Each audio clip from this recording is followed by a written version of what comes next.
Paz seja convosco. Amém. Pergunta número 102.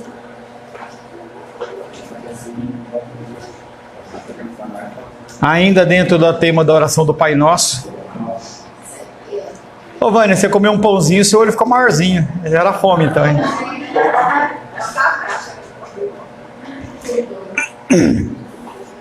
Nossa primeira petição é o reconhecimento e o clamor ao Senhor para que nós possamos aprender quem é Deus. Na segunda petição,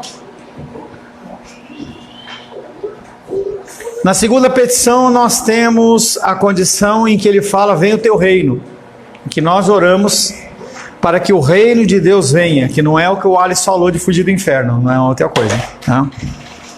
Que venha o teu reino. Pedimos que o reino da graça seja concedido, que nós sejamos guiados a ele e nele guardados, e que venha finalmente o reino da glória. E aí é uma coisa que a gente vai ter até na palavra da noite. Para que eu tenho que pedir graça se a graça é ele que concede? Por que nós temos que agir como o salmista Davi, que ele fala: som do meu coração e me conhece? Por que nós temos que buscar o conhecimento, buscar a graça dele, se tudo ele que concede? Por que nós temos que pedir a ele que nós sejamos guardados, se a nossa salvação ela não está em xeque na história? O que acontece quando você peca? Você macula a imagem de Deus. Nós temos capacidade de macular a imagem de Deus? Então tem que melhorar essa frase aí. O que acontece quando você peca?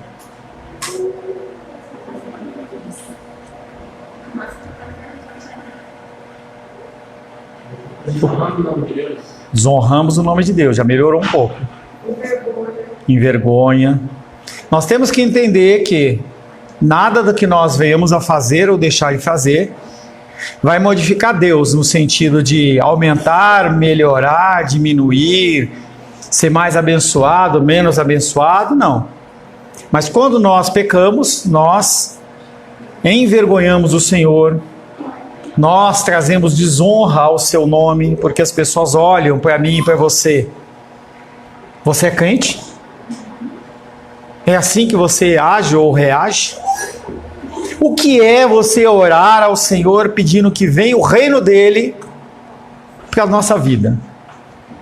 Porque quando você fala venha o teu reino, você não está falando no sentido do planeta Terra, você não está falando no sentido da Indonésia, você está falando na sua vida.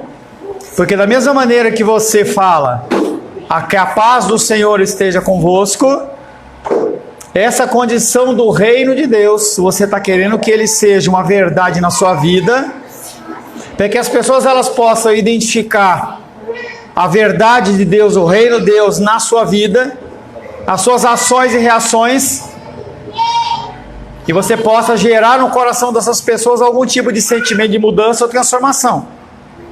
Tudo bem? Sim ou não? Jesus tinha olho verde? Sim ou não? Amém, amém, amém.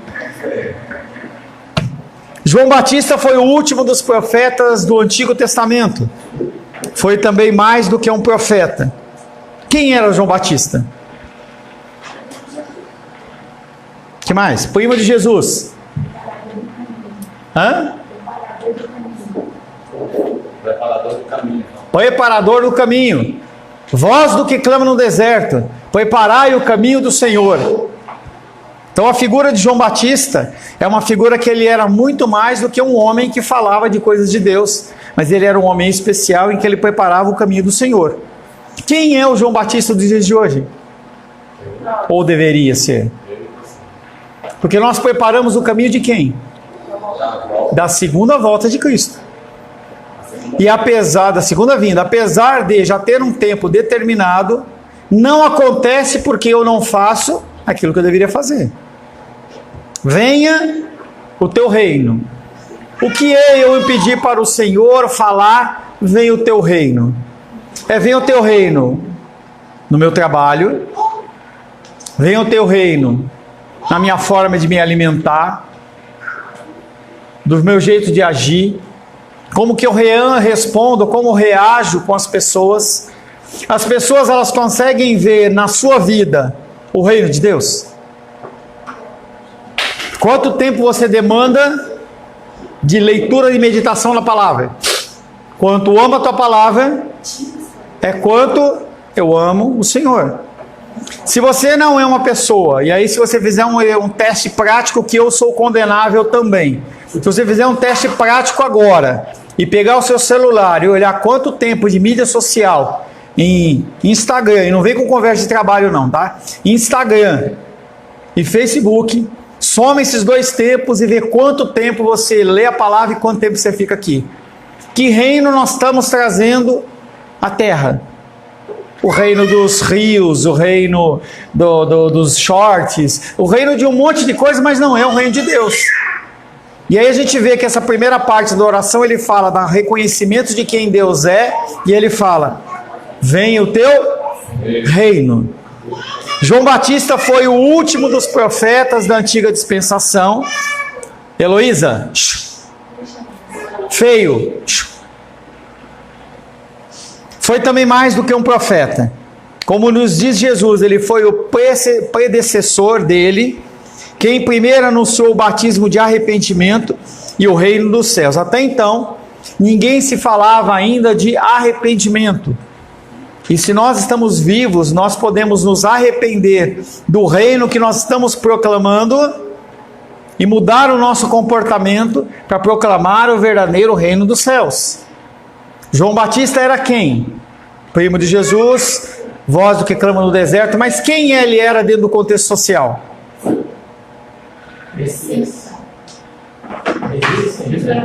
João Batista.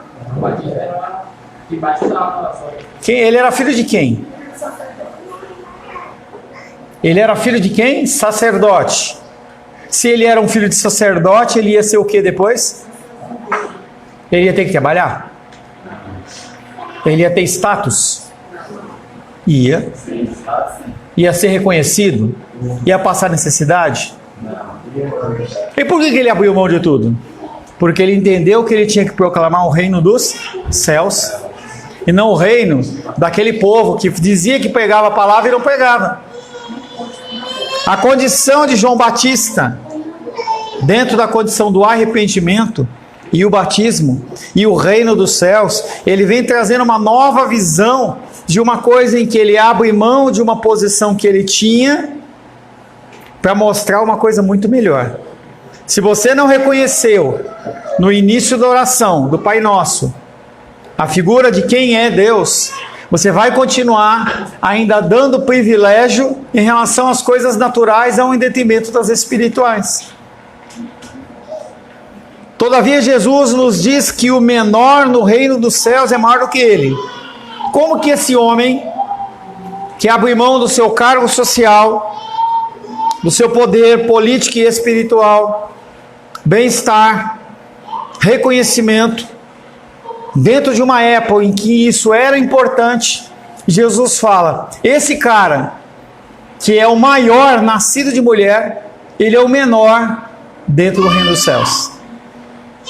E aí a gente não entende essa condição do que é o reino dos céus, porque a nossa vida ela está simplesmente baseada no quê? No natural. Somos aqui instruídos que a nova dispensação ou o Novo Testamento é estabelecido pelo sangue de Cristo. E essa nova dispensação ela é superior à aliança da lei dada a Moisés. Mateus 11:11.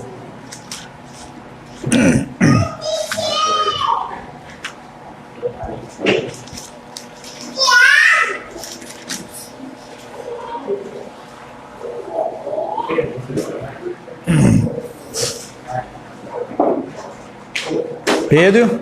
Em verdade vos digo, entre os nascidos de mulher, ninguém apareceu maior do que João Batista. Mas o menor no reino dos céus é maior do que ele.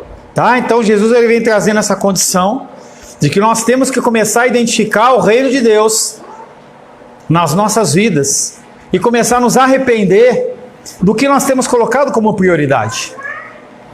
De novo, pastor Paulo, de novo, oração de quarta-feira. Por que que nós não damos prioridade à oração de quarta-feira?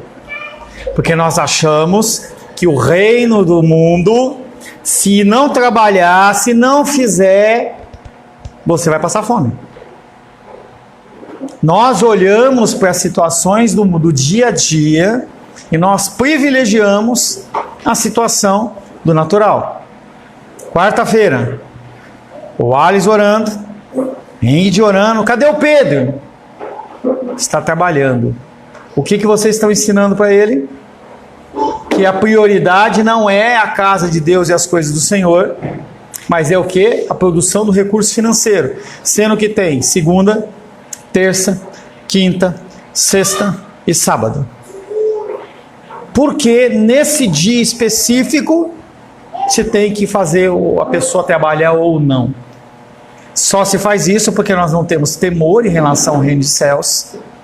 E nós damos uma prioridade para uma coisa temporal ao invés de uma coisa eterna. Pelo conhecimento da lei veio o pecado. Ninguém jamais foi ou será salvo pelas obras da lei. Então, por mais que você seja uma pessoa fiel em todas as áreas, se você não for fiel ao Senhor, dando reconhecimento de quem Ele é, e começar a viver neste mundo o reino dos céus, você não é filho de Deus. E o que nós vemos dentro do mundo é exatamente essa característica. Heloísa, olha para mim, senta. Não é bonito. Ninguém está achando graça. Tá?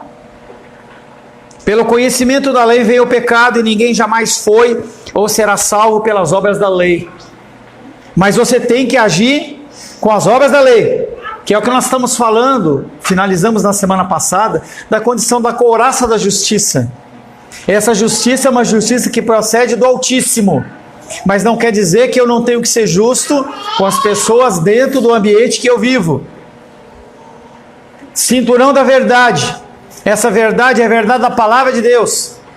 Não quer dizer que eu não tenho que ser verdadeiro naquilo que eu falo. O que eu falo eu tenho que viver.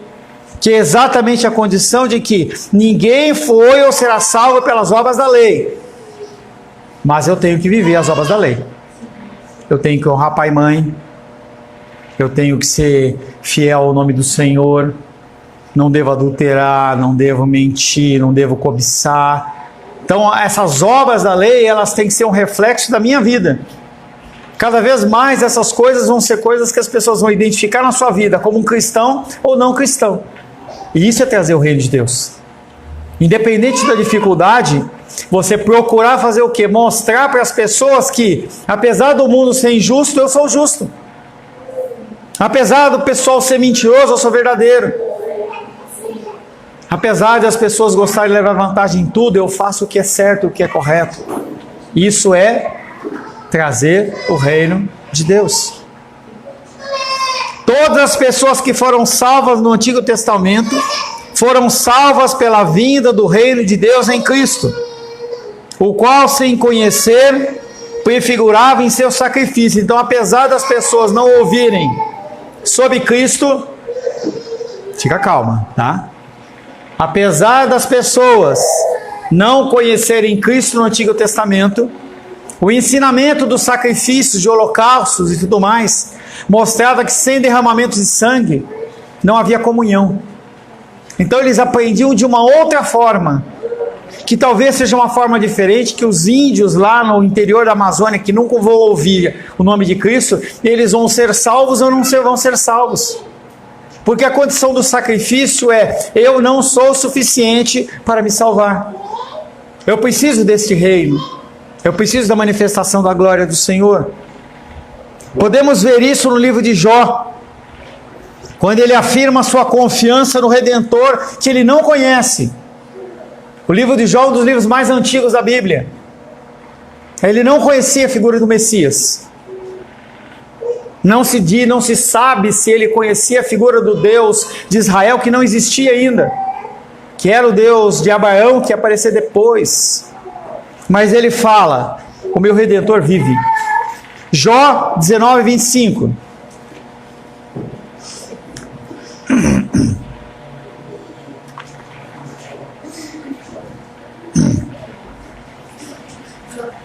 Jó 19, 25. É algo que é comum que eu faço. Eu sei que as pessoas já entenderam, mas quando eu chamo a atenção de uma criança, não é para o pai ficar envergonhado que ele não está fazendo o que está fazendo, o que deveria estar fazendo. Nada disso. Eu estou trazendo uma figura de autoridade, sou a figura da criança. Então, quando eu chamo a atenção da Helena, eu não estou falando para a Rayane, você não vai fazer nada, não, toma vergonha na cara, não é nada disso. Eu estou trazendo para a Heloísa um entendimento diferente que vocês ensinam em casa e eu venho aqui e reforço, só isso. Tá? Não tem que ficar chateadinho, nem magoado, nem nada. Jó 19, 25. Porque eu sei que o meu Redentor vive e por fim se levantará sobre a terra. Ele está falando de quem? De Cristo. Não havia pregação de Messias, gente, nessa época. Não se falava sobre uma volta ou vinda de um Messias, não falava nada, não havia esse conhecimento. Mas ele, inspirado por Deus, ele fala, mesmo no meio da dificuldade, mesmo que eu perdi familiar, mesmo que aconteceu isso, que aconteceu, eu sei que meu Redentor, existe um Deus superior. E eu vou querer fazer da minha vida, da minha família, uma manifestação do reino de Deus. Josué, já citamos essa passagem várias vezes, eu e a minha casa serviremos o Senhor, o reino de Deus vai ser manifesto no meu lar, através do agir do meu filho, através do agir da minha esposa, do meu marido, da minha casa arrumada, perfumada, cheirosa, em que as pessoas vão entrar e vão sentir a presença, o shalom de Deus. Eu quero ficar mais aqui. Eu lembro, a Rô vai lembrar dessa história, essa aqui faz tempo que eu não conto. Tinha um pastor nosso de São Paulo, o pastor Jonas, e ele disse que uma vez ele foi casar um casalzinho de 90 anos. Era um homem de 91 e uma mulher de 92, sei lá, uma coisa desse tipo, né? Bem. E aí ele conta, e ele era um contador de histórias, né? E aí é uma outra coisa. Mas ele contando as histórias, ele fala assim, que eles chegaram lá, depois que ele fez o casamento, ele falou assim, ô pastor Jonas, a gente pode colocar um colchãozinho do lado da sua cama para a gente conviver com você? Por que ele queria isso? Porque ele sentia a presença de Deus nele. Ele era um homem com todas as falhas que ele tinha, mas ele era um homem que ensinou para mim, para Rosângela, a essência do amor. Ele era um homem extremamente amoroso, e as pessoas reconheciam esse amor nele. Ou seja, ele trazia a figura do reino de Deus para a casa dele, para a vida dele. Essa é a condição que Jó está falando. O meu Redentor vive, eu sei que ele vai me resgatar, ele vai cuidar de mim. Em Cristo o reino de Deus se materializa na terra. Até então o reino era apenas algo proclamado de uma forma verbal, e aí ele se manifesta através da figura de Cristo. Quando Cristo morre e ressuscita, o que acontece é que eu e você passamos a ser embaixador. Nós vamos falar hoje um pouco sobre a condição do embaixador em cadeias. Nós somos embaixador de Cristo em cadeias, presos num mundo tenebroso que não reflete a glória e a graça de Deus. Todos os cristãos, a partir da sua vinda, são filhos desse reino e congregam na igreja, que é o corpo de Cristo.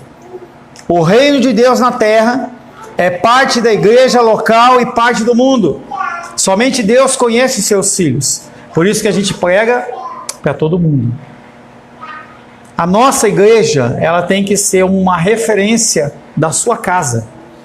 O que nós temos de tempo de comunhão embaixo aqui, comendo os nossos lanches, tem alguma coisa que tem que ser referência na sua casa. Os lares, eles têm que referenciar o reino de Deus, no sentido do que as pessoas falam dentro desse reino, o que as pessoas comentam, como comem, como bebem, o que fazem dentro da condição do reino pessoal para abrir para o reino da igreja, para ser um reino total da casa do Senhor. O reino de Deus na terra é parte da igreja local e parte do mundo. Somente Deus conhece seus filhos. Mateus 13:30. Mateus 13:30. Deixai os crescer juntos até a colheita. E no tempo da colheita, direi aos ceifeiros: ajuntai primeiro o joio, atai os feixes para ser queimado, mas o trigo recolhei no meu celeiro. A igreja é um conjunto de pessoas falhas, pecadoras e diferentes. Nunca vai haver unidade de perfeição de todos iguais. Eu posso estabelecer que a partir do domingo que vem todo mundo tem que usar uma blusa branca, mas isso não vai mudar nada. Exteriormente nós seremos semelhantes, mas interiormente nós somos diferentes. Então, o Senhor está falando através desse texto de Mateus 13:30. Deixar crescer juntos a colheita, e no tempo da colheita direis aos ceifeiros: ajuntai primeiro o joio, atai-o em feixes para ser queimado, mas o trigo recolhei no meu celeiro. As pessoas que convivem conosco dentro do âmbito da igreja, alguns são cristãos e outros não são. Alguns estão aqui de corpo presente, outros não estão. Outros estão olhando para a parede, estão olhando para as moscas.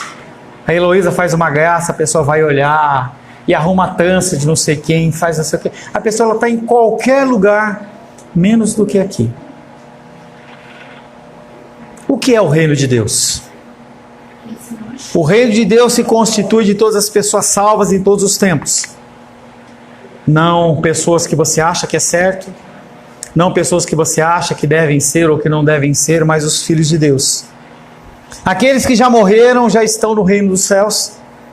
E aqueles que não nasceram ainda não fazem parte desse reino terrestre, mas fazem parte do reino de Deus, porque esse reino de Deus, ele já foi definido pelo Senhor antes da fundação do mundo. Cabe a nós sermos a voz do chamado. Quando nós falamos, as pessoas elas se convertem ou não. Como que as pessoas vão se converter se não há quem pregue?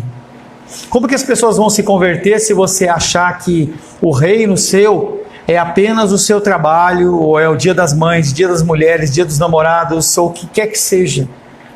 Se tudo foi uma justificativa para você não falar, como que as pessoas vão se converter? E é exatamente a condição do reino de Deus, é exatamente isso. São as pessoas que aceitam o Senhor, as pessoas que ouvem a voz dele. Mateus 24, verso 33 e 34.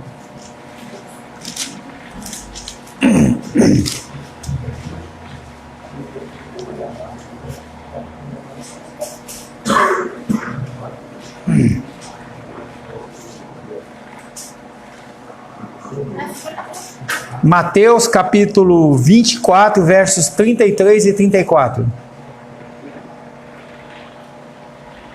Assim também, sabeis que está próximo. Diminui o ventilador só um pouquinho, para não ficar muito barulho. Vai lá. Assim também vós, quando vides todas estas coisas, sabeis que está próximo às portas. Em verdade vos digo, e não passará esta geração sem que tudo isto aconteça. Quando virdes todas essas coisas, que coisas? Esfriamento de coração, guerras, fome, perseguição, rebeldia entre pais e filhos. São sinais que nós vemos todos os dias. E Jesus está falando que essa geração, e no caso ele está fazendo referência a um contexto temporal, que é a queda de Jerusalém, em 70 depois da morte dele, mas que também se referencia à condição do fim do mundo, em que Jesus está voltando. Haverá um dia em que você vai vir para a igreja atrasado e você não vai encontrar essa porta aberta. E naquele dia você vai sentar no chão, nessa muretinha aí embaixo, se a gente estiver aqui na igreja, e você vai chorar. Porque você vai entender que passagem como essa, ela se cumpriu. E não há mais nada a fazer. Eu não estou falando de horário, eu estou falando de arrependimento e mudança de coração. Em gerar no seu coração temor em relação às coisas do alto. Em você entender que você tem que sim trabalhar, você tem que sim conseguir o seu recurso, você tem que ser próspero. Eu quero que você seja próspero. Me alegrei demais com um carro novo da Esther. Essa semana o Rainer mandou uma mensagem. Aquelas pessoas que acompanham o Rainer veem a luta que ele está passando. E ele está lutando por um cargo de vigilante. E ele estava como vigia, né? Um vigia menor, né? Essa semana, ontem, ele mandou para mim a foto. Consegui. Eu me emocionei porque eu quero ver a prosperidade de vocês. Mas isso não é o principal. O principal é você ter um temor ao Senhor, para você entender que quando eu contei essa pequena historinha, você falar assim, não está falando de mim. Você falou isso no teu coração? Ou você ficou, será que vai ser eu? Porque são duas posições. Eu tenho certeza, não porque eu sou o melhor ou porque eu sou mais ungido, apesar que eu sou, né? Mas, apesar disso, eu tenho certeza de que eu não vou ser essa pessoa que vai abrir a igreja e não vai estar lá vazia, porque o Senhor voltou. Mas você tem essa certeza no seu coração? Quando eu contei isso, o que passou no seu coração? Entende? O reino de Deus. O que é o reino de Deus? O reino de Deus se constitui de todas as pessoas salvas em todos os tempos.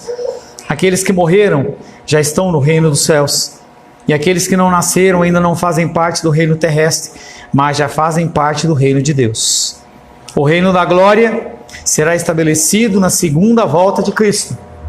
Oramos para que esse dia venha em breve e que os verdadeiros cristãos sejam fortalecidos e estabelecidos na terra. Você ora pela volta de Cristo? Se sim, você ora na certeza de que você vai subir com Ele? Ou que Ele vai vir ainda te resgatar de alguma coisa, alguma possibilidade? Naquele último e terrível dia, vai ser um dia terrível. Porque a gente, às vezes, eu vejo um sorriso na cara, uma risadinha, mas se você for o cara que chegar aqui e me ligar, pô, Pastor Paulo, cadê você? Não atende. Liga para a Rayane, não atende. Liga para o fulano, não atende. Ou espera um pouquinho, aconteceu alguma coisa. Aí começa a ver as notícias no negócio que as pessoas sumiram, o que aconteceu. Você vai chorar. Nesse último e terrível dia, serão destruídos a morte e o diabo. E não haverá mais nada a ser feito. Não vai haver ação no STF. Não vai ter habeas corpus. Quem foi, foi. Quem ficou, ficou. 1 Coríntios 15, 55.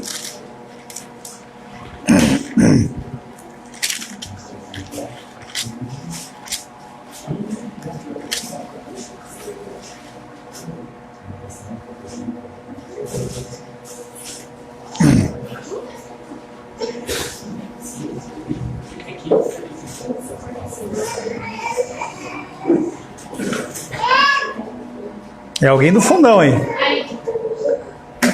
Onde está o alvo da tua vitória? Onde está o teu aguilhão? O que é aguilhão?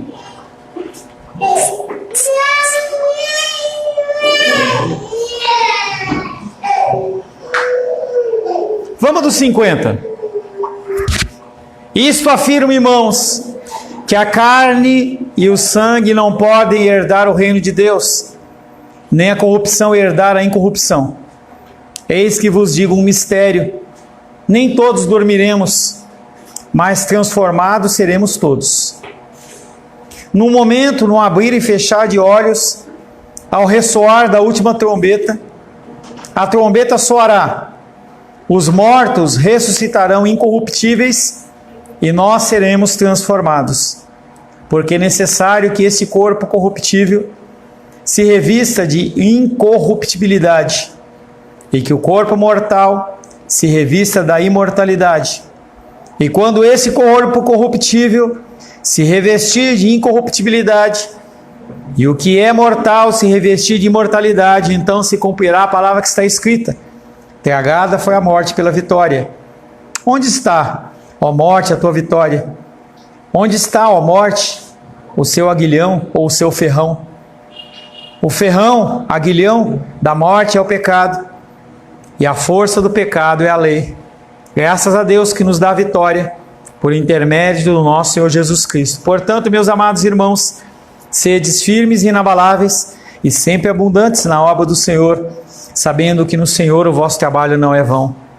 Sede firmes, inabaláveis e sempre abundantes na obra do Senhor, ou seja, transmita às pessoas que estão à sua volta o reino de Deus.